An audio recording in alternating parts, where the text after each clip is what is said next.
Hello and welcome. Here I'm making a homemade do-it-yourself coffee table tray, and the products that you see here I've gotten from my local Dollar Tree and also Michael's.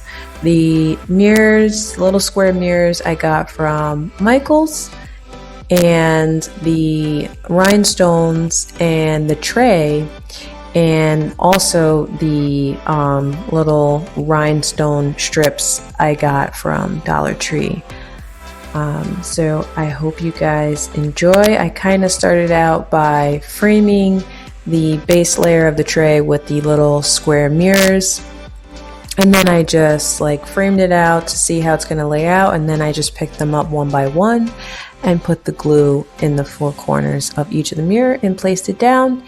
Very easy, very simple. If you guys have any questions, you can ask me in the comments. Get creative and just have fun, and feel free to alter it and make it your own. Enjoy.